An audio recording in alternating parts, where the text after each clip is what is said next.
রাত গভীর হয়েছে। চন্দন তার দাদুর পুরানো বাড়িতে এসেছিল, গ্রামের এক প্রান্তে যেখানে বহু বছর ধরে কেউ থাকে না। বাড়িটা একদম ভাঙাচোরা, চারপাশে শুধু বনজঙ্গল। অনেকেই বলে বাড়িটা অভিশপ্ত, কিন্তু চন্দন এসব কুসংস্কার মানে না, তাই আজ এখানে রাত কাটানোর সিদ্ধান্ত নিয়েছে সে। বাড়িতে ঢুকে সে আশেপাশে তাকিয়ে দেখল, ধুলো জমে আছে সর্বত্র, দেয়ালের ফাটল দিয়ে বাতাস ঢুকছে। হঠাৎ একটা ঠান্ডা হাওয়া এসে তার শরীরকে কাঁপিয়ে দিল। মনে হলো কেউ যেন তার পাশে দাঁড়িয়ে আছে। কিন্তু সে সাহস করে পিছনে তাকায়, কিছু না দেখে সে তার মনের ভুল বলেই মনে করল।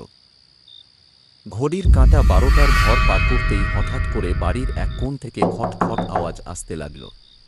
চন্দন ধীরে ধীরে সেখানে গেল এবং আচমকাই হঠাৎ বাড়ির পুরানো দরজাটা নিজে থেকেই খুলে গেল। চন্দনের রক্তহীন হয়ে গেল। দরজার ফাঁক দিয়ে একটা পুরানো কাঠের দোলনা দেখতে পেল। তার মনে পড়ল, ছোটবেলায় দাদু বলেছিল এই দোলনায় এক মেয়ের আত্মা থাকে, যে একসময় এখানেই মারা গিয়েছিল।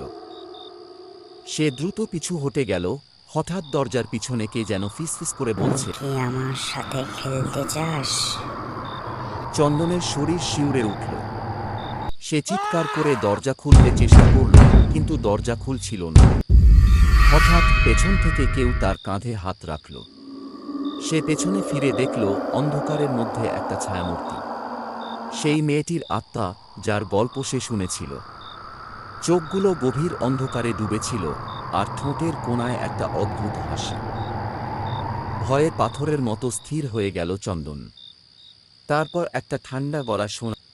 আর বাড়ি ফিরবি না। চন্দন আর কখনো ওই বাড়ি থেকে বেরিয়ে আসেনি। কেউ জানে না সে কোথায় হারিয়ে গেল। পরদিন সকালে গ্রামের লোকেরা শুধু বাড়ির ভেতর থেকে তার খোলা জুতোটা দেখতে পেল, আর সেই দোলনাটা।